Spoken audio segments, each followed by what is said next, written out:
your guide to the truth. TheNewAmericanMedia.com. Broadcasting to you live from the Milky Way Galaxy, the solar system, planet Earth, North America, the United States of America, California, Los Angeles to be specific. Hello everybody and welcome to Agree to Disagree here on TheNewAmericanMedia.com. My name is Brian Engelman and I'm going to be your host as I have been for the past 3 years. Thank you, thank you, thank you. Thank you for being a part of the program. Thank you for following us over these years. We appreciate each and every one of you.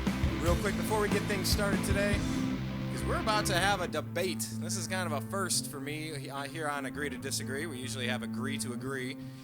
But yeah, we actually do have Agree to Disagree with people that have been regular guests on our program before.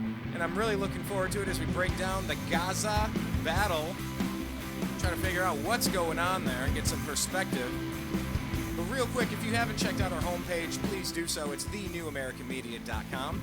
And on the bottom right of there, you'll see two things, our Twitter feed and our Facebook page. So click on Facebook, or you could search for The New American Media with spaces in between and like the page. On Twitter, we're at American_media_.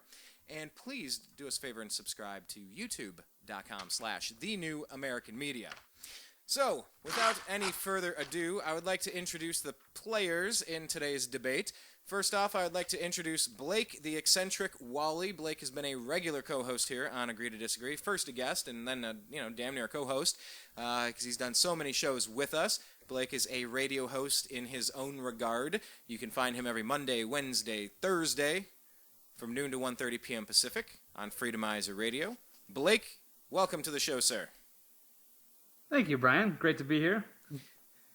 Well, it is great to have you, and I appreciate the time that you guys have both taken to explore different angles of this Israel versus Palestine drama that is playing out before us. And I'd also like to take this time to introduce Bruce Engelman. You might recognize his last name because it's the same as mine. This is my father's brother. Bruce is an author, wrote Eternal Flame about the JFK assassination, conspiracy, and cover-up. And he has also been, covered different things, different media angles, a lot of sports back in the day, working in the old school media, the mainstream media, as you would say. But for the greater part of the past couple decades, Bruce has been a pastor, currently down in Texas right now, herding his flock. Bruce Engelman, welcome to the program, sir. Bruce, do we still have you? Uh-oh. Dun, dun, dun. Dun, dun, dun, dun. For one of the first times ever, I have my guest in before I start the show. And, of course, it drops the call. You gotta love it. I'm here. All right. Where did I lose you? Where did you drop off? Because I gave you the introduction as having worked in mainstream media, author of Eternal Flame, the book on the JFK conspiracy and assassination, and, of course, the pastor, the herder of your flock down in Texas. Bruce, welcome to the show, sir. Thank you, Brian. Honored to be here, sir. Well, this issue that we are debating today has been raging for quite some time. Of course, we're talking about Israel and Palestine. And the show is called Agree to Disagree. And obviously, I don't know if it's obvious, but I'd like to start with this. Bruce and Blake, is it safe to say that you and I and the other would like to see peace and calm and prosperity for everything in the Middle East, including Israel, Gaza, Palestine? Is that at least a safe starting point? I'll start with you first, Bruce. Is that something we can maybe agree on as we start the show? We'd like to see calm and peace over there. Well, I think everyone would agree with that if they have half a brain. Yes, absolutely, Brian.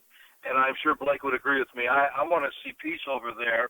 However, I'm not going to hold my breath for the immediate future because I live in Realville, and the reality is these factions have been fighting for 6,000 years, and especially for the last 400 years. And so I think we should aim for peace. I think we should pray for peace. But I also think that both Israel and the United States needs to defend themselves. Now, Blake, I'll pose the same question to you. Is that a fair jumping-off point that you would like to see peace in the Middle East, prosperity, calm, butterflies and rainbows over in Israel, Palestine, and Gaza? Is that a safe starting point for you? Absolutely, and I like to add, I don't know, I'm getting this echo in my earphones trying to throw me off here, but okay, there we go. I think you cleared it up, Brian. Thank you. A step further on that, I would like to add that, this is something that we all kind of need to get involved in. It's one thing when it's, thousands of years ago, you got a couple of tribes going on having their own problems, but it's another one when it's on this level in this day and age when, people have nuclear weapons and weapons of mass destruction and all that. So I think it's something that people should be getting educated about, regardless. And I'm no expert on this. I don't know. But I think it's important for everybody to start learning about this because it concerns everybody, and we all do need to. It'd be great to see peace in our lifetimes for sure. I think it is plausible, but it's going to take a lot of work. Yeah, I think you're onto something there, and it should probably be safe to say, at least on my part, that most of my life, as far back as I recall watching news, and if you've checked out our Twitter feed and our Facebook page, you've seen that little picture when I'm maybe 3 years old, sitting up in my parents' reclining chair reading the newspaper.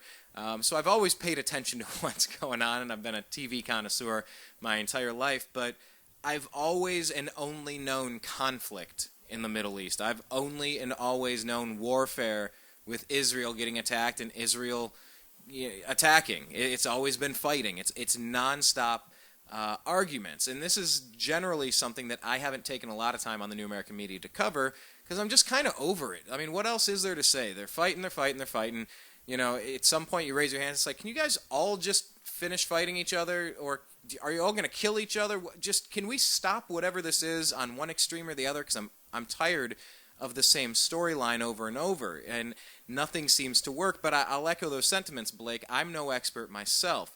I'm trying to learn as much as I can, and during this most recent conflict in Gaza, we're seeing a hyper-polarization, and the media is right in the forefront, capturing gruesome images, and the propaganda war is really in full effect. But I want to get to the debate real quick, and I'll do it this way, because Bruce was on our Agree to Disagree show last week, and we said the title was we should support Israel, agree or disagree.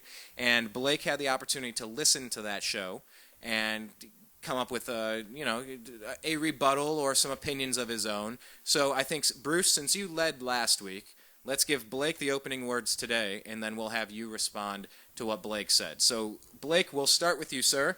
Couple of minutes. Let's just go ahead and get right into it. Wherever you would like to start, you have the floor for a little bit, sir. All right. Well, interesting. Yes, I did listen to it, but I didn't take any notes on it, so I can't just sit there and go through a rebuttal. I figured I could do that on the fly whenever each point came up. I guess my take on this is I see fault in both sides of this conflict, and not just necessarily one side or the other. I want to be clear on that. And I don't really know exactly where to even begin. I think this is a very complex situation. I think we're dealing with, I think it's people oversimplify this situation, and I think it's people looking at it as Israel versus Palestine when they should be looking at it as more radical elements within those two groups. I would say specifically radical elements of Hamas versus radical elements of Zionism, which I would say are more at fault, and that many of the innocent people get caught in the middle, and that's where I have a problem with that. So yeah, I do. That's it. I see both sides, and I try to look at it that way. but I'm good.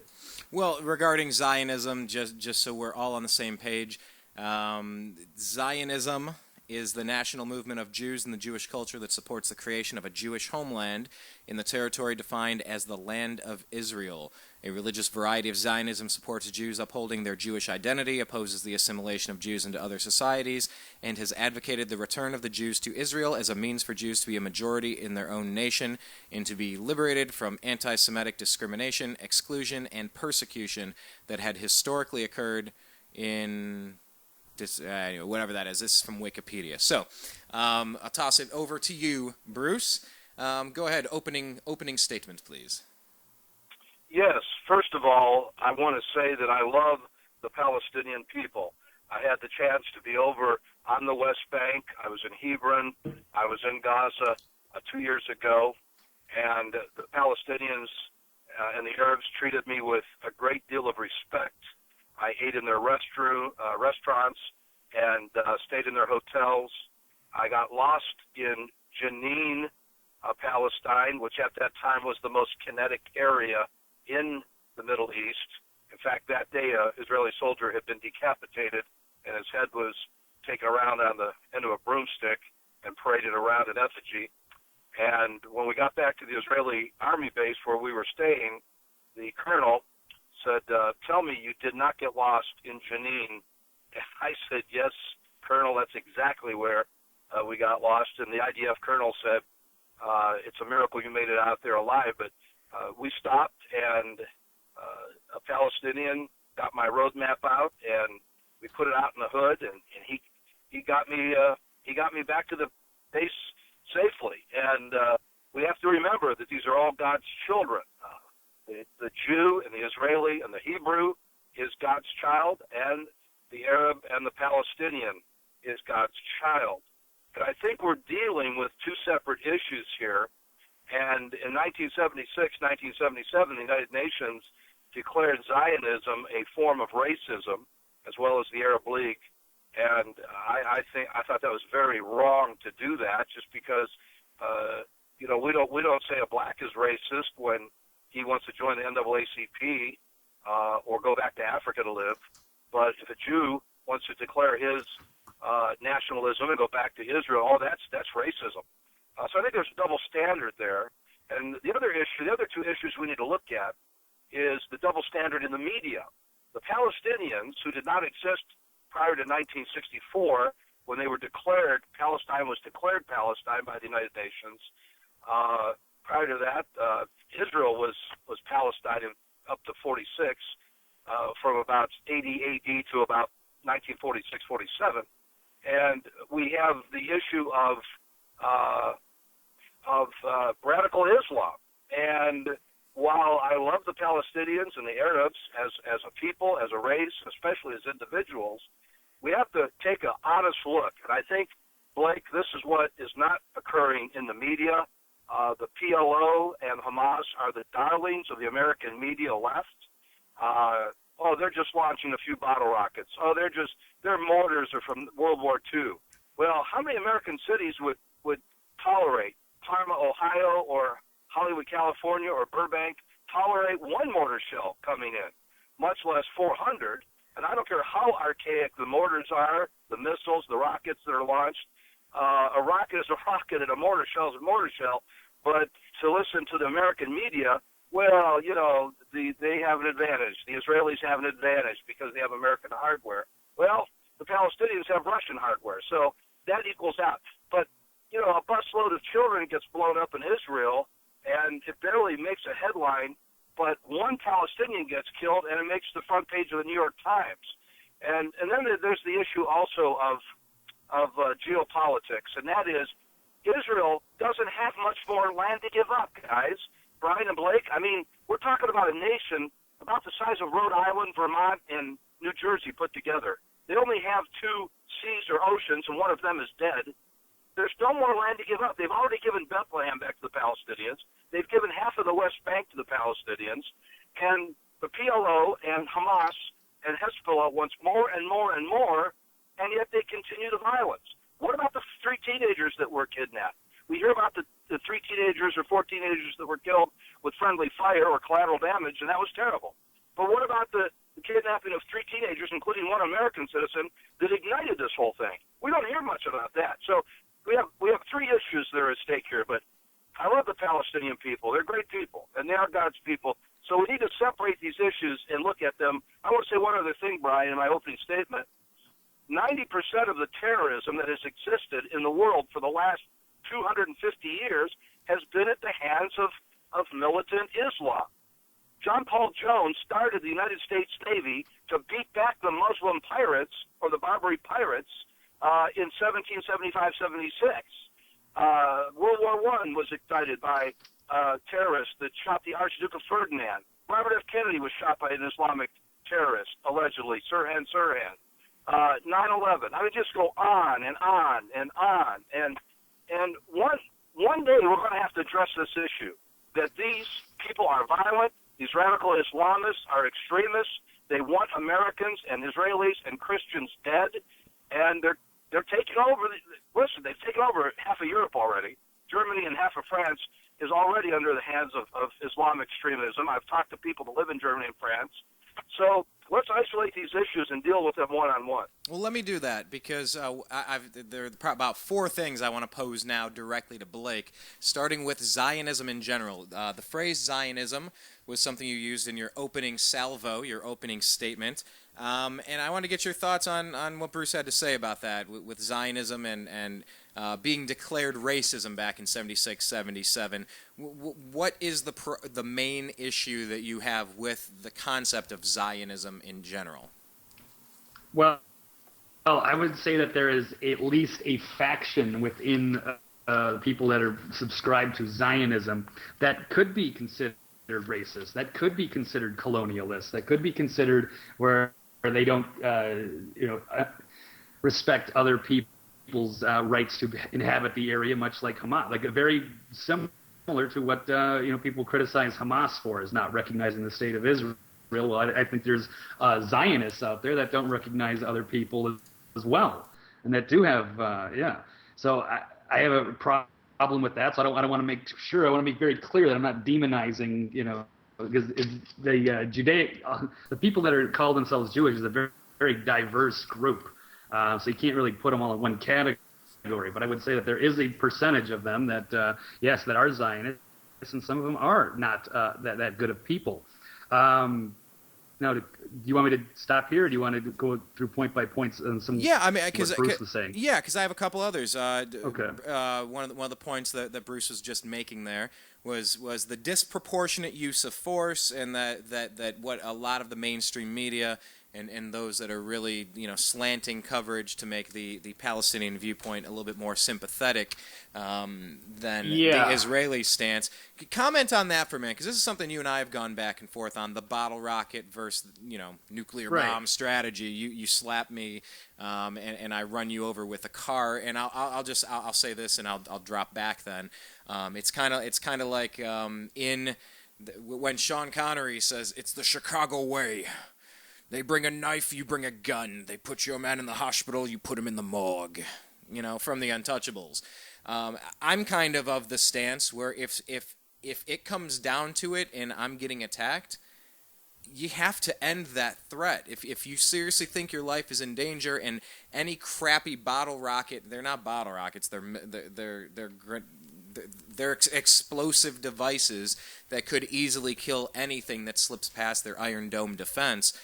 Someone sends that into my neighborhood, you know what? I'm coming down with the force, with great vengeance and furious anger, like they say in Pulp Fiction. I hear you. But so jump in. Yeah. You're talking about the collateral damage. It'd be one thing, but no, the rockets are nowhere near the same type of, when you see the damage caused by their rockets versus the Israeli rockets. It's not even comparable. So I really don't think that's fair. The level of damage when they show, or the numbers of people dead, any of that stuff, you can obviously.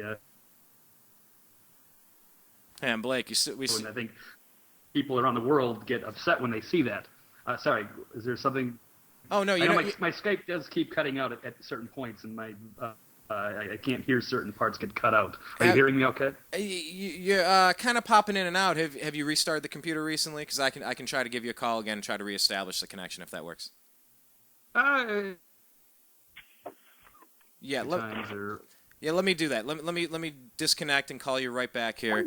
How is the good quality of this call? Well, I would say poor. Cancel. Send feedback. Okay. So we're going to try to get Blake back into the program here. The joys of intercontinental conversation. All right, Brian. Yeah, you sound crystal clear this time. Let's hope it lasts. But you were saying it's not even fair to compare those two. Can you pick it up from there?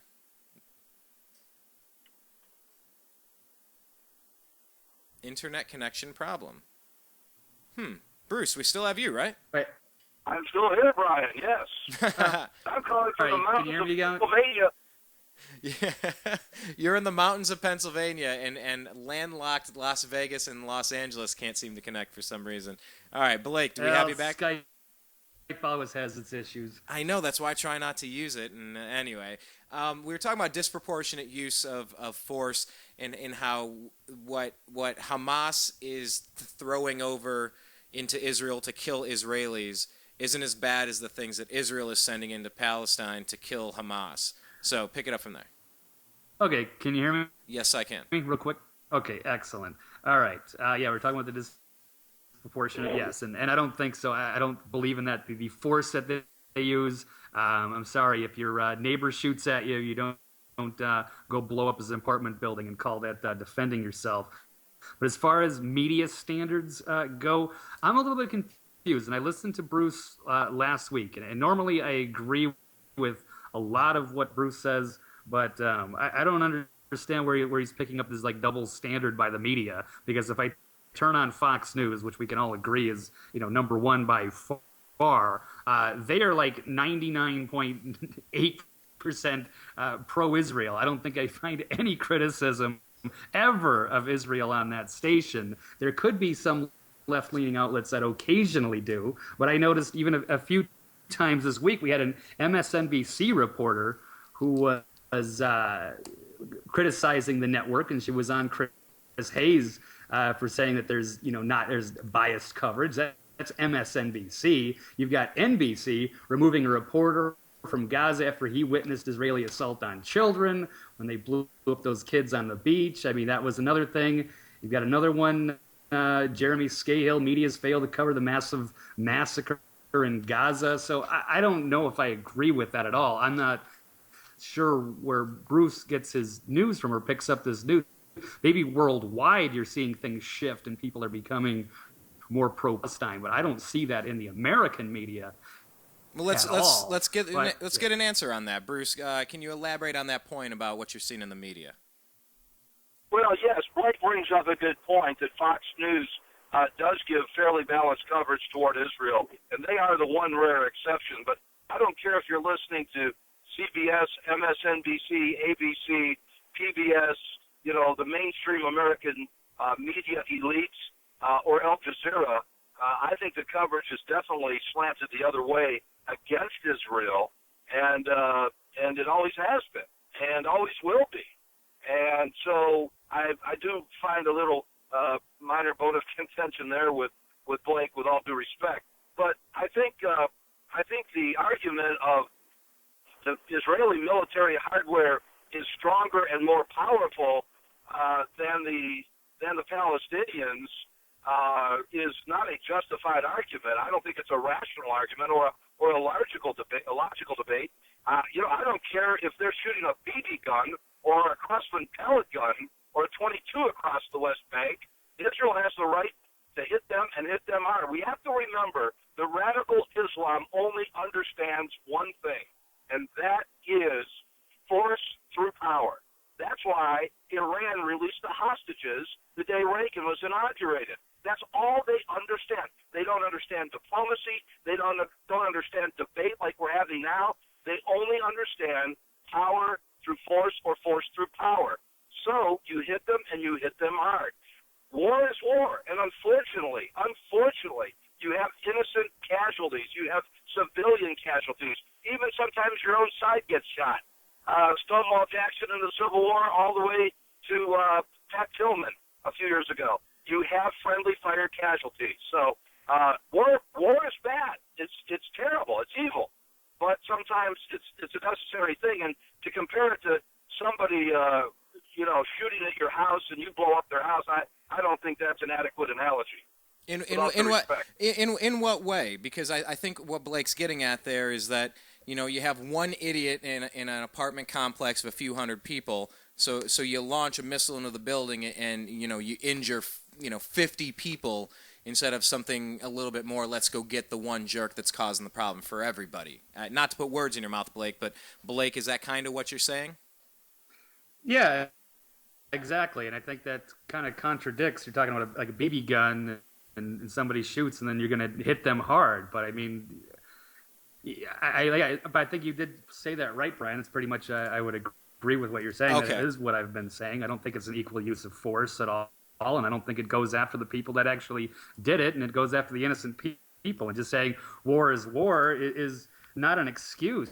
To me, that sounds like, no offense, like Zionist talking point straight out of Netanyahu. That sounds like something he would say as the justification when people call him up for, accuse him of war crimes. That's what he would say. Oh, war is war, blah, blah, blah. But I don't know if I don't agree with that at all. Okay, well, I want to make sure that is what you were saying. I didn't want to put words in your mouth. Right. So Bruce, that's kind of what he's saying there. Take it from there. Yes, that's a good point. With all due respect, I don't agree with it. And I will say this, in defense of Israel, they try to use special ops whenever possible. They will send the Mossad out to take out people. It doesn't make the press. It doesn't make the media. Similar to the Israeli athletes that were kidnapped and executed at the 72 Munich Olympics. You didn't hear anything about it for about 6 months, but for about a 3-year period, those terrorists were found winding up dead because of the Mossad taking them out.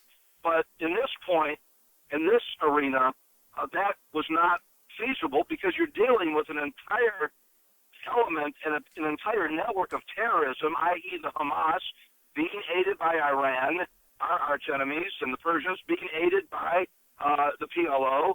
And so sometimes you just can't use special ops. So, consequently, you have collateral damage. But let me say this as well.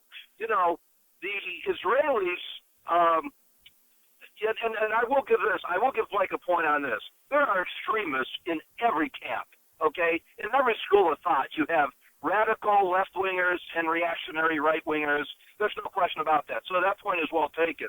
And yes, there are some Israelis that I probably wouldn't agree with, but my sources in the IDF forces, and I have many over in Israel, tell me they don't like Benjamin Netanyahu because they think he's too liberal.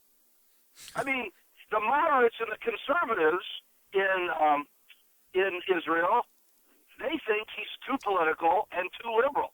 And here's Blake saying he's a warmonger and a Zionist. So a lot of this is perspective. Yeah, and I wanted to get to that too. I'm glad you took it in that direction, Bruce, because Blake, something you've said, and once again, you can listen to Blake's shows every Monday, Wednesday, Thursday from noon to 1:30 p.m. Pacific. They're called Eccentric Perspective on freedomizerradio.com. Some of the words that you've used to describe Benjamin Netanyahu: monster, war criminal. Man, I'm actually losing. Psychopath. Can you talk a little bit about your thoughts about Benjamin Netanyahu? And I want to hear Bruce's reaction to it. Anyway, the part was Bruce was just talking about how he says he had my audio cut out. He said he had multiple sources within the IDF, and they said their perspective on Netanyahu. Can I get Bruce to repeat that because my audio cut out? Oh, okay, Bruce. Yes.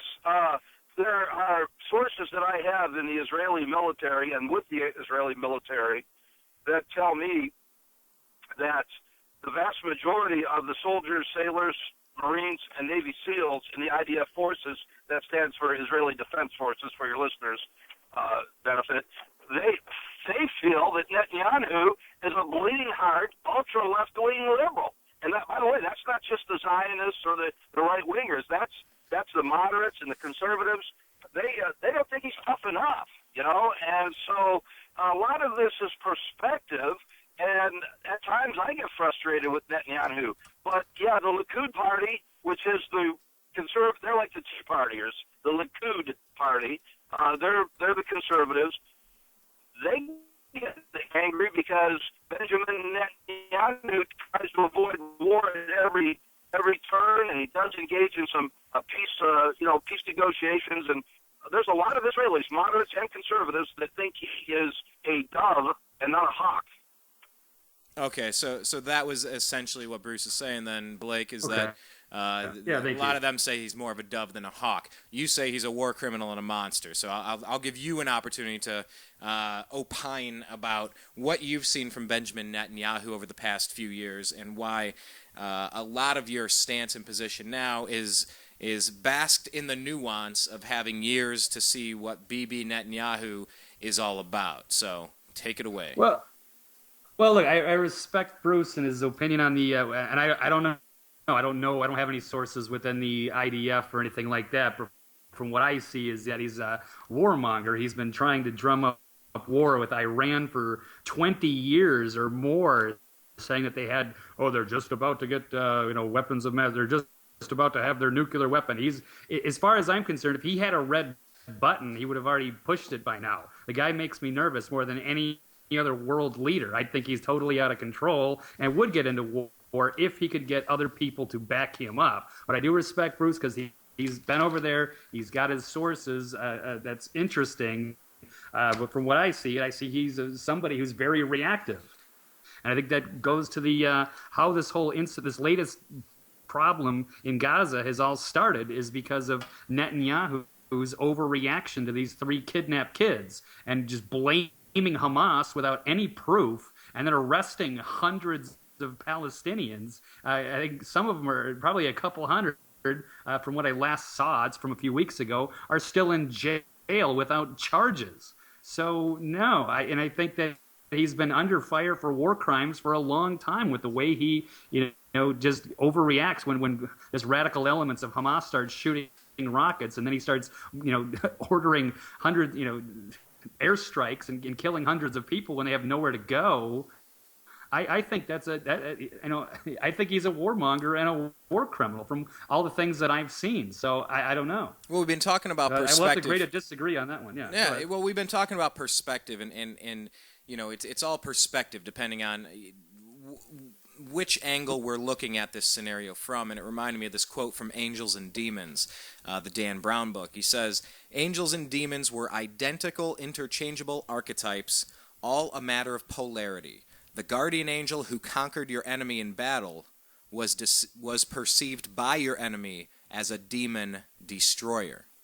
So you have a lot of that. It depends which angle you're looking on. And Bruce, I kind of want to get your reaction specifically to Netanyahu and specifically Blake's comment that there's no world leader on the stage that makes him more nervous than Netanyahu, and he's been trying to trumpet up war with Iran for a very long time, and we saw what happened with our search for weapons of mass destruction in Iraq, and why were we in Iraq when it was Afghanistan? Why were we in Afghanistan when it was the Saudis? When we look at global policy, it gets confusing, and Blake, with all these bad players all across the globe, Netanyahu makes him the most nervous. So comment, if you will, on the actions of Netanyahu. Sorry. Oh, go ahead, Blake. Sorry, I've got younger, more ambitious Dick Cheney has been another way I've described him as. That helps. Okay, a younger, more ambitious Dick Cheney. Bruce, talk about Netanyahu in general and what you've seen. Yes, I have, again, a matter of perspective. That was a good quote you just elicited there, Brian. I think he has exercised amazing restraint. Now, his verbiage and his rhetoric seems very right-wing and very hawkish, but I really feel it with all my heart that if Menachem Begin or Moshe Dayan or any of the other previous prime ministers would have been in there, Iran, the nuclear reactors would have been taken out of Iran a long time ago. I 180 degrees disagree. I think Benjamin Netanyahu has exercised amazing restraint And that's why he gets so much criticism from the center and the right in Israel. Blake? We still got you, Blake?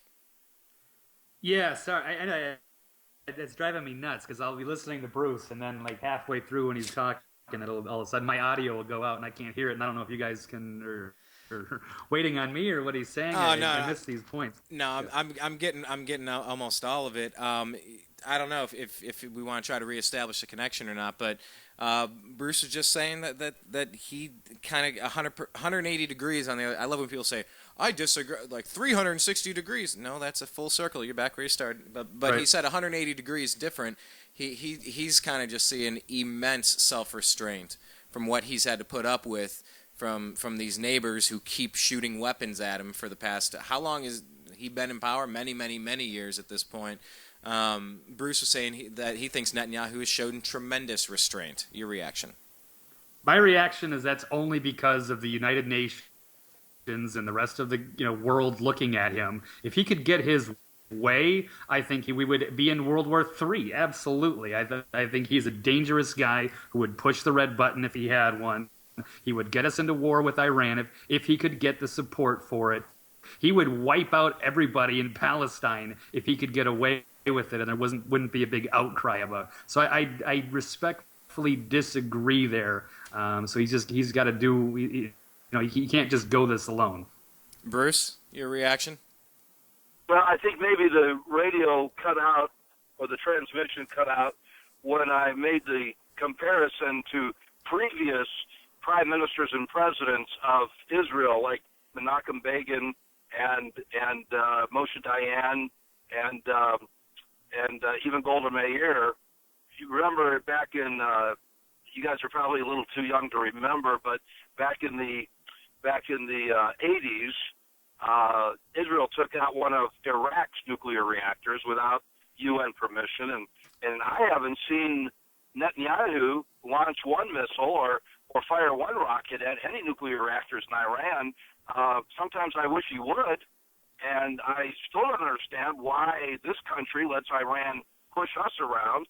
We have since the hostage crisis, and if President George W. Bush made any mistakes, he attacked the wrong countries. Instead of attacking Afghanistan and Iraq, he should have attacked Saudi Arabia and Iran, our enemies, where most of these terrorists are coming from. But that's neither here nor there. I'm simply saying that the perspective of history, I think Begin would have taken them out a long time ago. And Blake, do you feel as though Iran poses a danger with their nuclear program?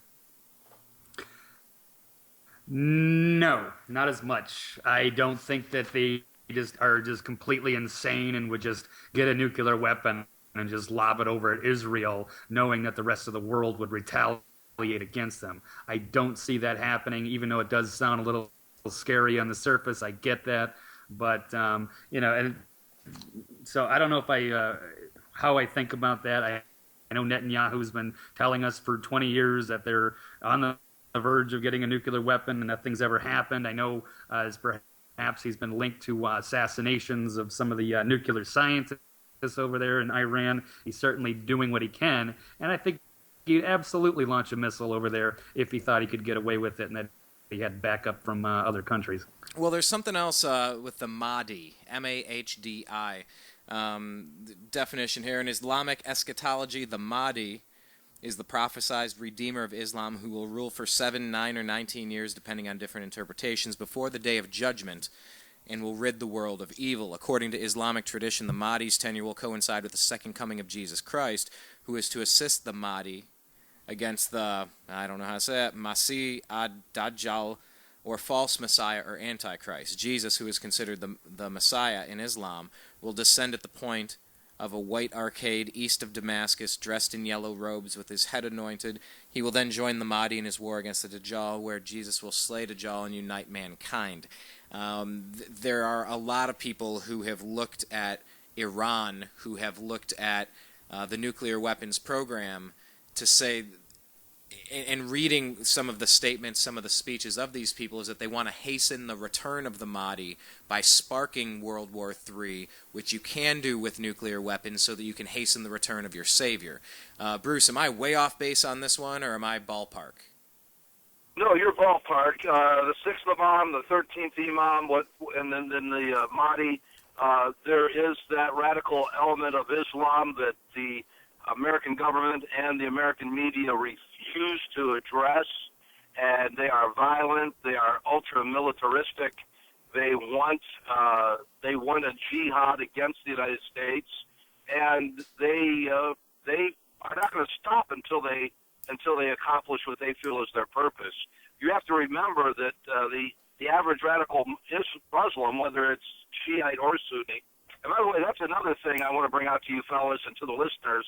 The American media keeps saying the Sunnis are nice, moderate people, and the Shiite are the radical fundamentalists, and they're militaristic ones. Well, let us bear in mind that all the hijackers on 9/11 were Sunnis, and most of the violence occurring now in Iraq are from Sunnis. So I don't buy that argument. But be that as it may, yes, I think you're right on target there, Brian. And they want to launch World War III. And here's the thing we have to understand, guys. Blake and Brian, Israel cannot afford to make one mistake. You know, I mean, they've got two major cities, Jerusalem and Tel Aviv. You know, this is going to sound terrible, we lost part of the Pentagon and the Trade Center. We rebuild, we can go on. Israel cannot afford to make any mistakes. They're too close to Iran. They're too close to Iraq. They're too close to Saudi Arabia. They're too close to Syria. They're a tiny little country, and they have to get it right every time. And so they got to be a little bit militant at times. They've got to show strength through power. And so I would say they are trying to ignite World War III or another jihad or whatever you want to call it. Well, let me bounce that off of you, Blake, because regarding World War III, you see with Hamas, I don't know if you saw what I sent on Facebook, but it was if you Google Hamas children and Israeli children, just do it on Google, do the search, and look, Hamas children, every single picture on Google's return, they're all dressed in military garb, holding AK-47s and weapons at 4, 5, and 6 years old, and all the Israeli kids are playing. In a lot of these countries, Hamas not being a country, but within Hamas, they're trained from a young age to kill the infidel, to fight, and the greatest glory that they could attain would be dying in service to Allah. So that being said, when you have a player like Iran that has ran their mouth and said some really out there stuff, you're saying that doesn't concern you? Because for me, I would just say that sometimes you cannot negotiate with crazy. They'll drag you down to their level and beat you with experience.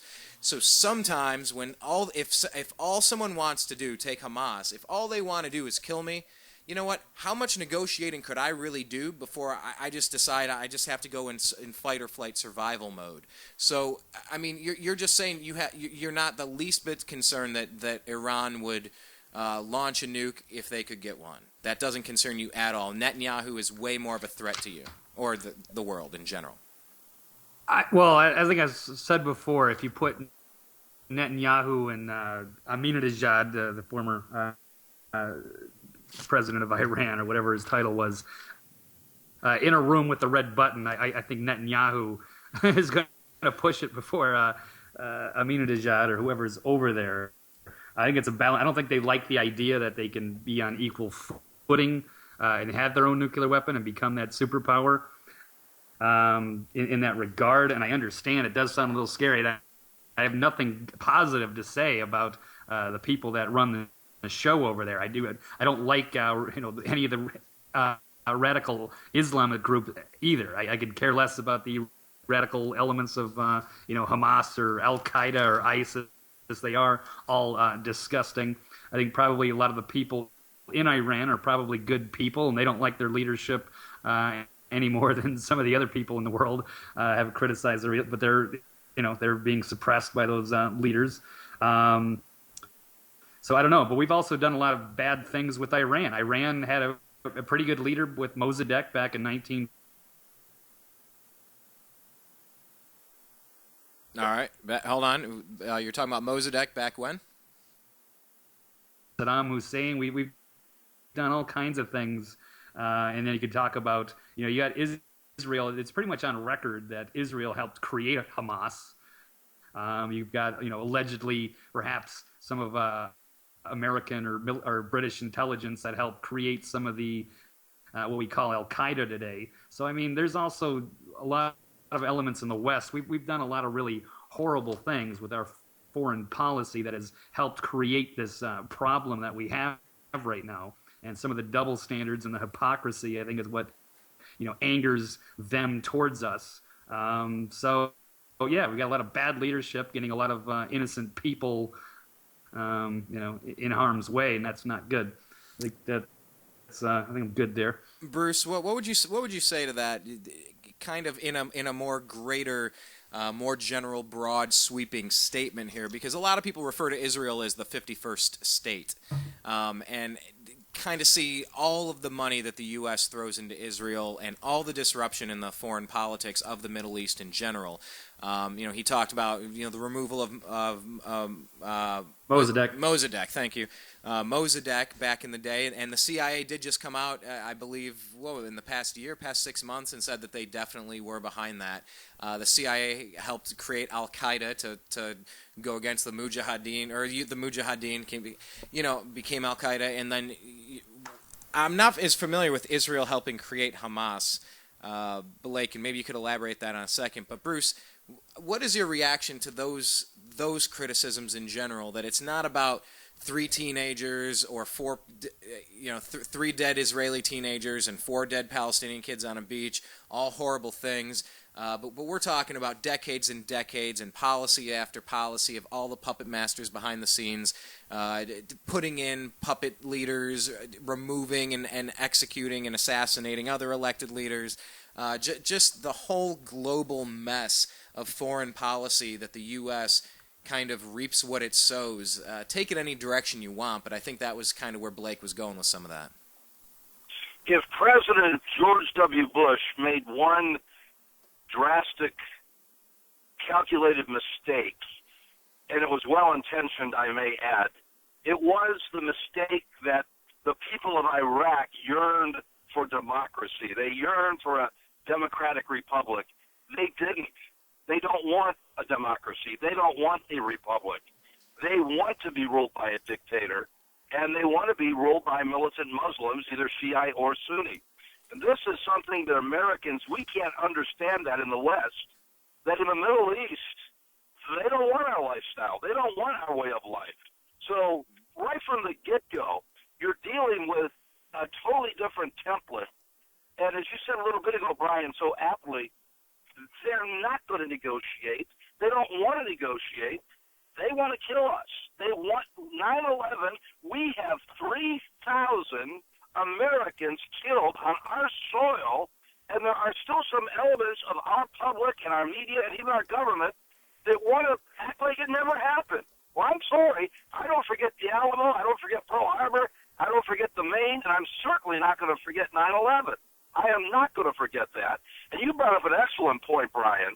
These children, even in moderate Arab states like Saudi Arabia, are brainwashed from the time that they're a little child in their public schools and in their mosques that the only good American is a dead American, the only good Christian is a dead Christian, and the only good Jew is a dead Jew.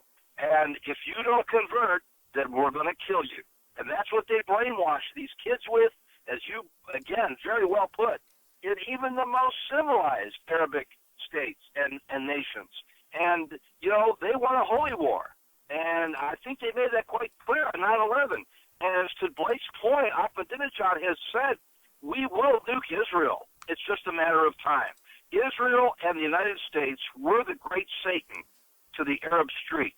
And until we realize that you can't negotiate with crazies, as you put it, with insane, radical, demented people who are living back in the and we're not going to keep our people safe. And that's the problem with this immigration. Before this immigration crisis on the border, my sources in the CIA and Army intelligence, Naval intelligence, ONI, and the State Department told me that after 9/11, there were anywhere between 10 and 25 Arab and radical Muslims coming over the borders of Mexico, and God only knows, while the border guards are changing diapers now, how many Palestinians and militant Arabs are slipping over the borders now. And I think we need to bring up what the U.S. response has been with John Kerry and Barack Obama in a second. But what we were just talking about, what do they want? You know, in the charter of Hamas, they want all Israelis dead. You know, and you think about it, it just reminded me of this scene from Independence Day. Whoa. Is that really true, or is that like they don't recognize the state of the nation of Israel? I will. Or do they actually? Yeah, okay. I will pull that up to get you the specifics. But yeah, pretty much exactly what I'm saying. But this is the scene from Independence Day, where the president looks at the alien that's kind of trapped in a secure location, trying to figure out what do you want us to do? What is it you want us to do?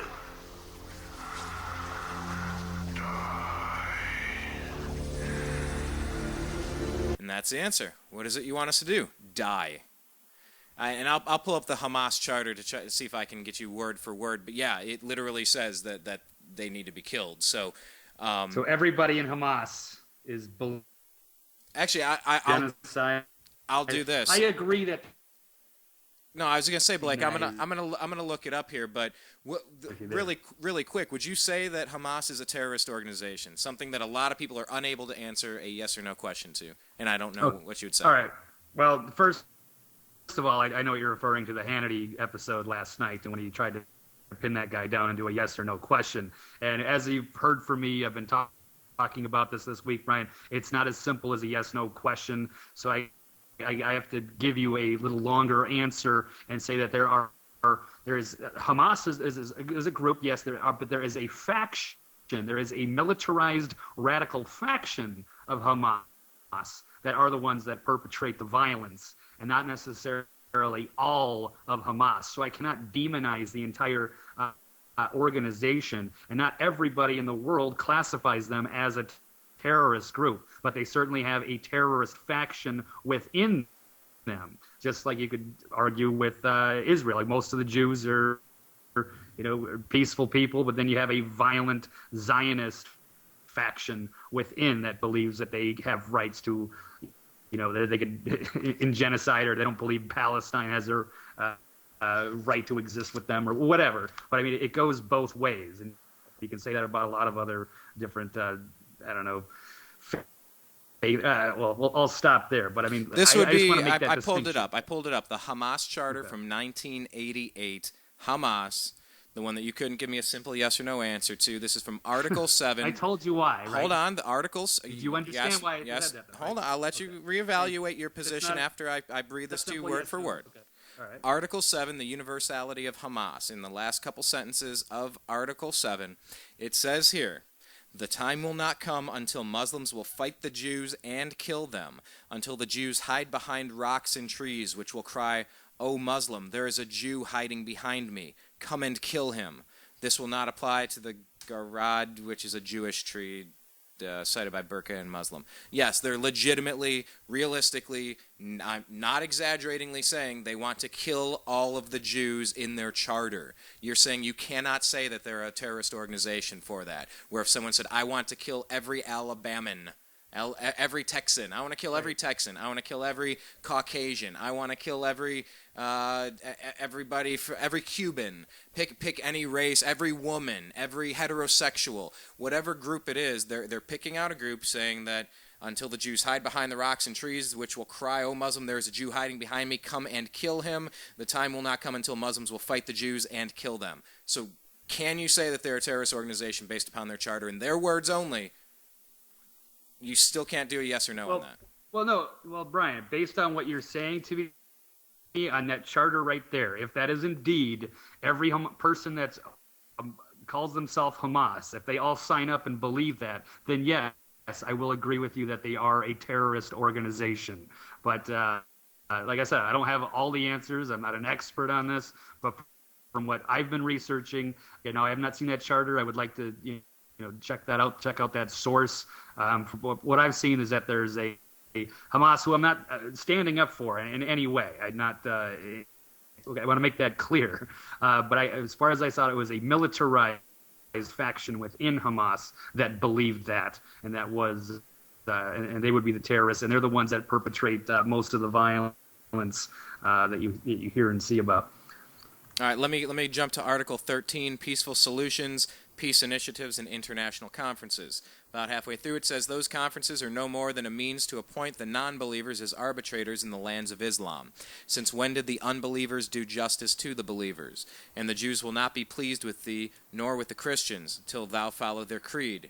Say, lo, the guidance of Allah himself is the guidance, and if you should follow their desires, after the knowledge which has come unto thee, and you would have from Allah no protecting friend nor helper.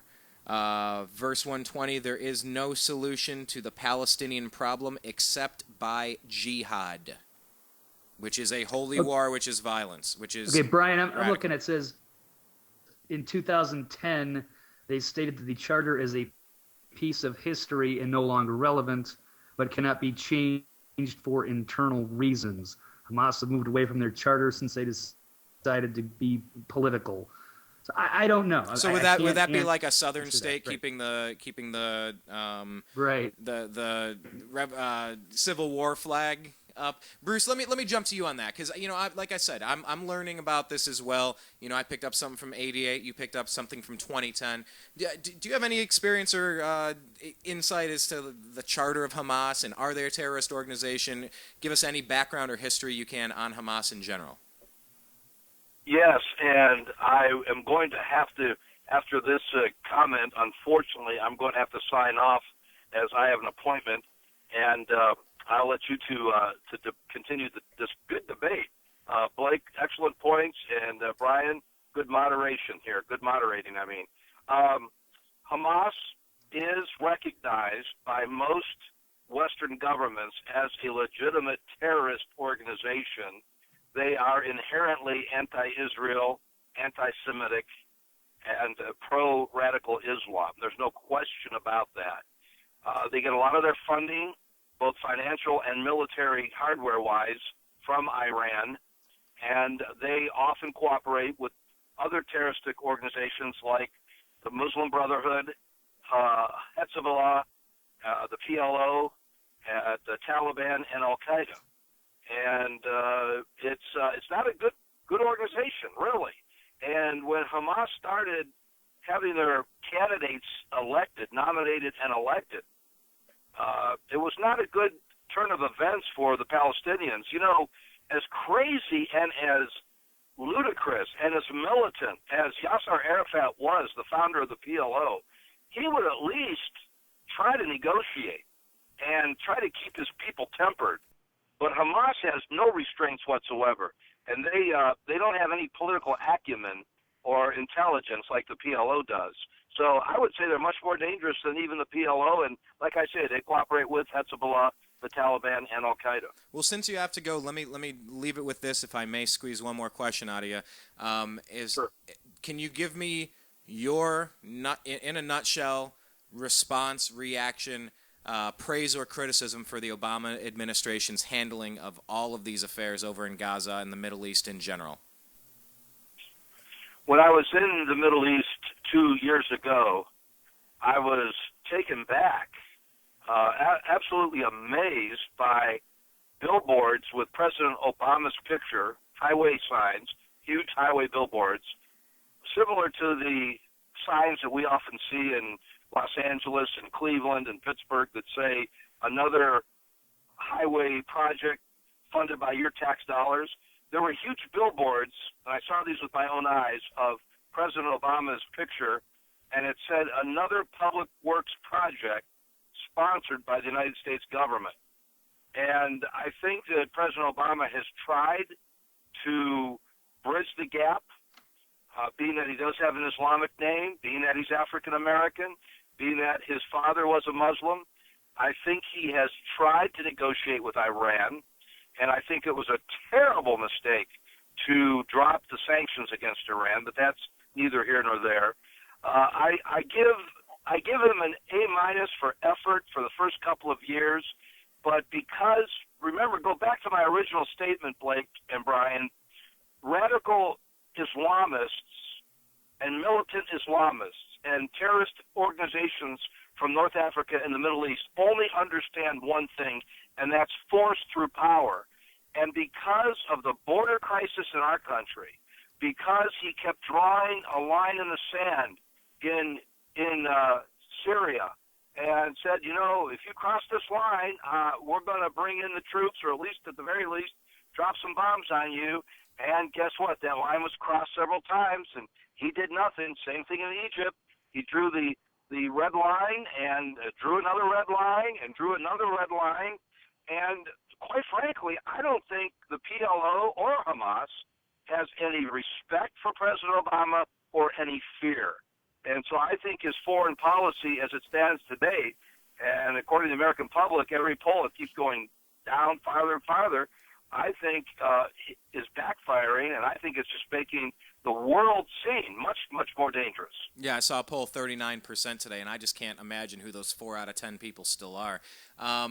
Blake, since Bruce is leaving, I don't know if you wanted a final statement, final words as we wish Bruce a bon voyage for the evening. And Bruce, I definitely appreciate your time today, but I want to give the floor back to Blake, and then we can all take care of that from there. So go ahead. Yeah, me too. It's been great fun. No, I appreciate Bruce coming in and having this debate, Brian, and thank you very much. Great job moderating again. This has been fun. I'd like to do this again. We should do more of this stuff here. And I really appreciate Bruce for having this very difficult issue, and for us to go over the points and be civil. It's been a thrill. Absolutely. Thank you, Blake. Absolutely. Let's do it again, but thank you very much. All right, Bruce, well, thank you very much for your time. We'll let you go. Appreciate it. Stay safe out there driving through the hills of Pennsylvania. I know those can be tricky. And Blake, yeah, it definitely, you said we should do more of these, huh?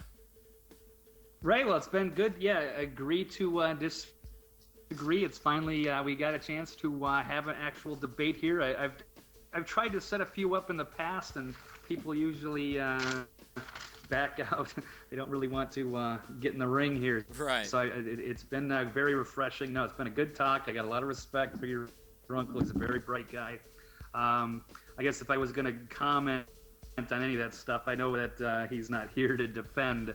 I know I'm looking at I know he's a big fan of Ron Paul, of course. I think we all are. I'm looking at a video here with Ron Paul talking about on Capitol Hill, talking about how Israel did create Hamas, and they wanted them to counteract Yasser Arafat and the PLO. So again, I guess if I say I don't know if I agree with the whole they only understand force through power, but I mean that we could handle that on a different day. I don't know if that's true or not. Maybe in some cases, sure. But to some extent, maybe that sounds like something that Netanyahu would say. And I'm not disrespecting your uncle in any way, but I don't know. He's actually been over there, so I mean, that's my opinion. And then, of course, 9/11's a different story because I have maybe a different view. Well, we don't want to go down that road. Maybe on another. Well, hey, that is a rabbit hole. Trust me, I took the notes, Right. and I said 9/11 when we were talking about 90% of all the terrorism in the world with RFK, Sirhan with 9/11, and then it's like, well, then there's factions that all blame it on the Jews, and what is the truth? It's you go down this rabbit hole and you find so much weird information, and maybe the truth lies somewhere in between. Maybe it's even crazier than you can imagine. I mean, hell, I've been reading David Icke's stuff about Israel over the past couple David weeks. Icke. I'm just saying that with 9/11, that perhaps there were elements of Israeli intelligence and Saudi Arabian intelligence that were involved in that attack without getting down to that rabbit hole. But I'm just saying, I'm not saying whether I believe it or not. I don't want to go there. Not on this issue, but yeah, it's a crazy world. Absolutely. Well, Blake, definitely appreciate you joining the show today. Once again, make sure you follow Blake on Twitter. He's at Eccentric99. His homepage is eccentricperspective.com, and every Monday, Wednesday, Thursday from noon to 1:30 p.m. Pacific, you can find him on Eccentric Perspective on Freedomizer Radio. You can sign up for the podcast, Eccentric Perspective.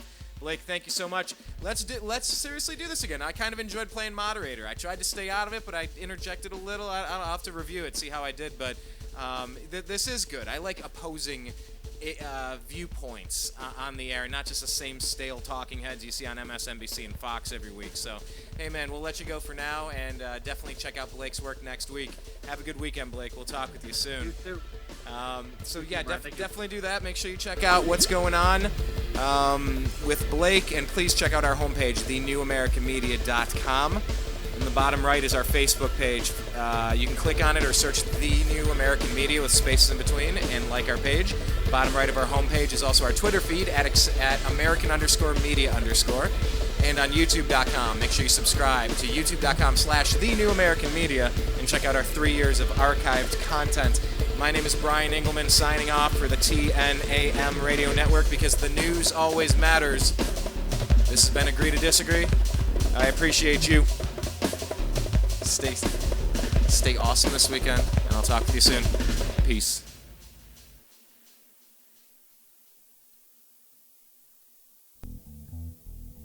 Follow thenewamericanmedia.com on Twitter at American_media_.